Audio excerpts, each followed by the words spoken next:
So let's see. What else is new? I think Mavado linked up with AndrewTate. I'm a big AndrewTate fan. Some people don't like him for some reason. And I like Mavado as well. I think my niece actually saw Mavado on a plane. But they linked up, I think a video dropped like 2 days ago. They went car shopping in Miami. Shout out to AndrewTate.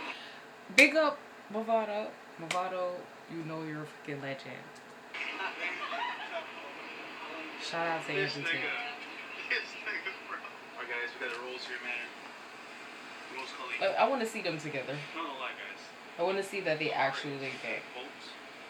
Oh, and this, the guy from, I think, Freshandfit podcast. You already know. Car shopping, Mavado. Guys, Mavado's a legendary dancehall artist. He is. Look at AndrewTate, y'all. Clean.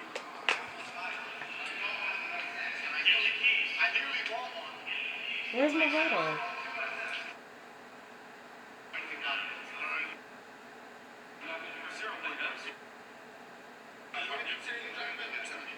Oh, there he go, there he go, there he go. Oh, that's so nice. Alright, I'm gonna actually...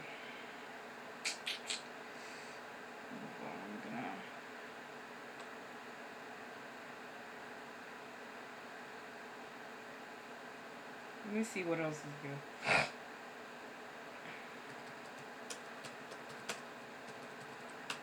Before I start this beat. I think I'm gonna actually do foundation first.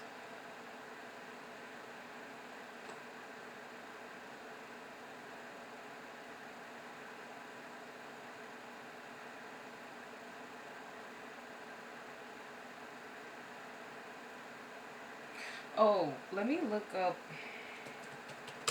workers that has worked at like places like Burlington and, you know, like different companies, and see what they say their experience was like.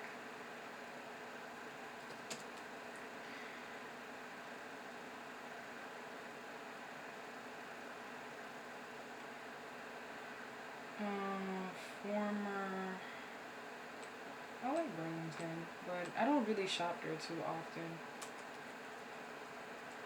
Former Burlington employee. Or I should probably search up former casino employee. What about that? Yeah, let me do that. Casino employee.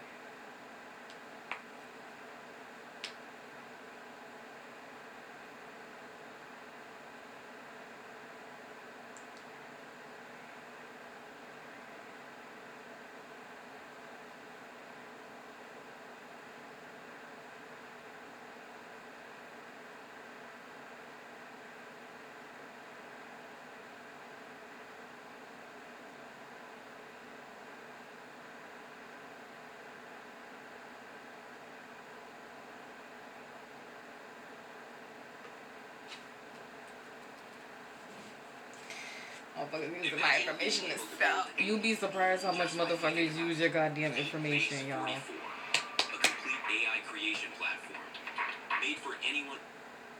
After years of watching slot players, good ones who always seem to have fun and stretch their minds, I've noticed something fascinating.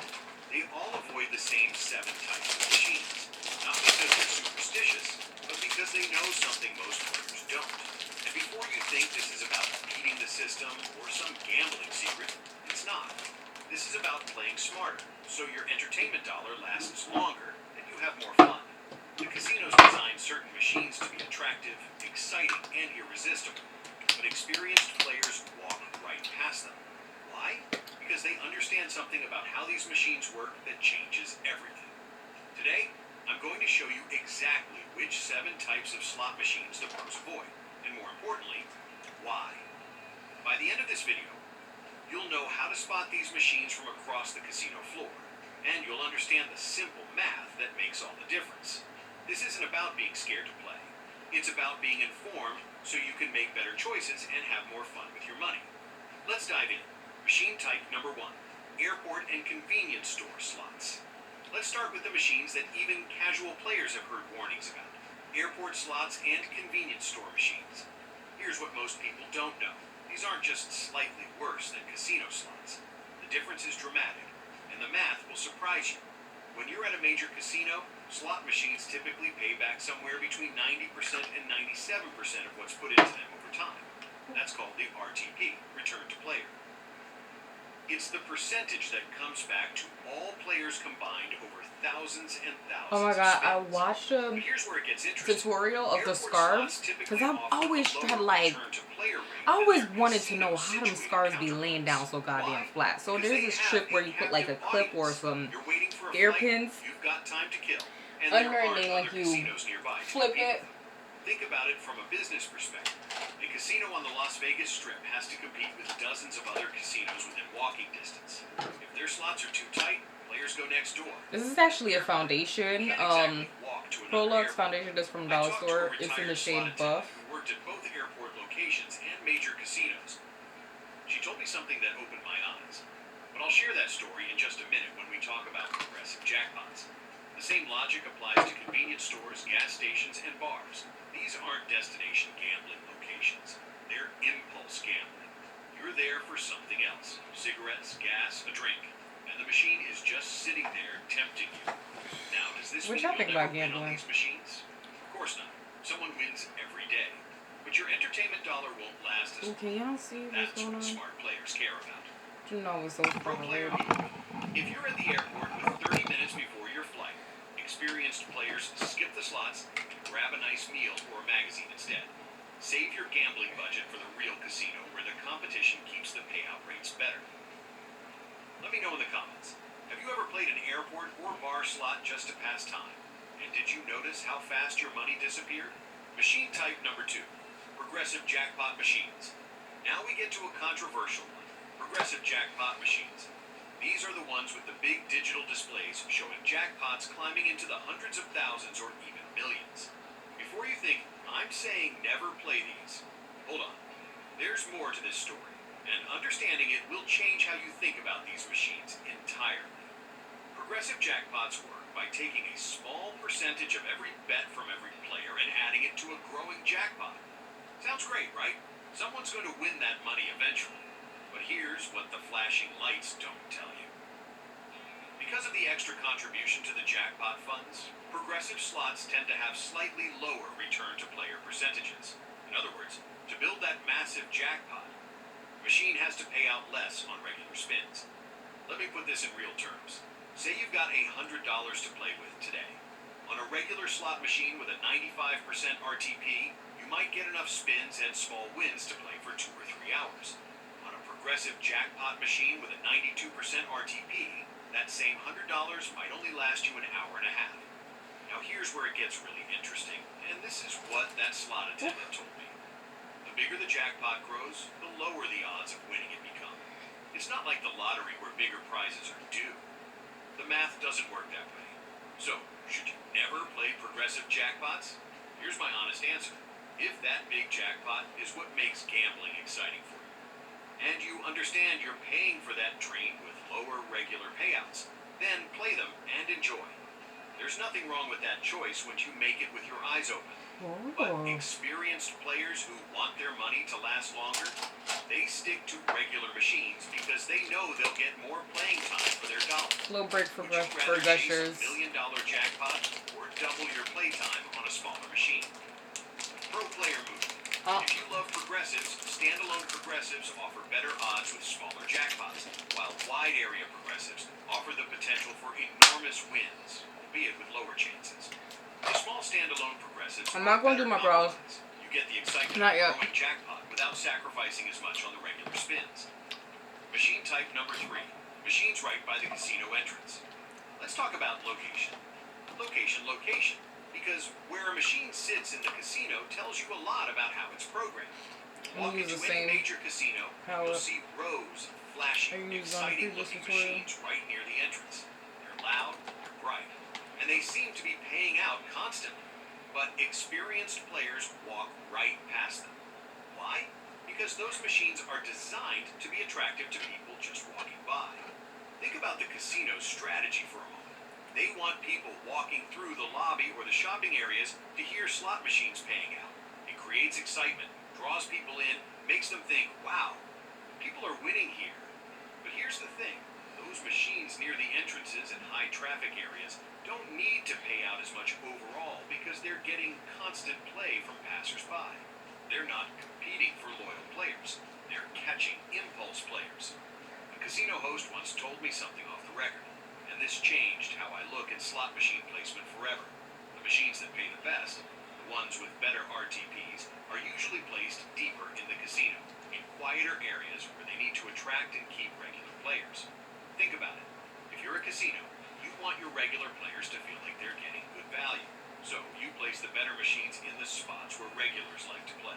Now, I'm not saying you should only play in dark corners of the casino. But understanding this geography helps you make smarter choices. When you walk into a casino, do you go for the flashy machines near the door, or head straight to the quiet back areas? Let me know in the comments. Pro player move. Walk past those entrance machines. Head deeper into the casino where it's a bit quieter. Those machines in the less flashy areas, that's where experienced players often find better value. Look for the sections where you see regular players, locals who know the casino well. They've usually figured out where the better machines are. Machine type number 4, branded and licensed theme machines. Have you seen those amazing slot machines themed after popular TV shows, movies, or music stars? They look incredible, sound fantastic, and they're incredibly tempting. Here's something most players don't realize. Someone has to pay for those licensing fees. It's not the casino eating the cost. Let me explain how this works. When a slot machine manufacturer wants to create a game based on a popular brand, let's say a famous TV show or a music legend, they have to pay substantial licensing fees to use that intellectual property. We're talking millions of dollars in many cases. That money has to come from somewhere. And where does it come from? The RTP, the return to player percentage. Those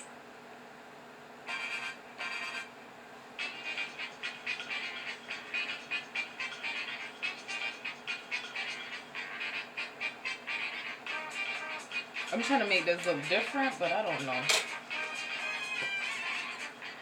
Cause I did a recreation. Often have slightly lower payout percentages to cover those expensive licensing I don't know how I'm gonna make this look now, different. The difference might only be a few percentage points, but over hours of It was play, like a snowy recreation. Might be looking at 92% RTP on a branded machine versus 95% on a similar unbranded machine. I have a friend who's been playing slots for 25 years.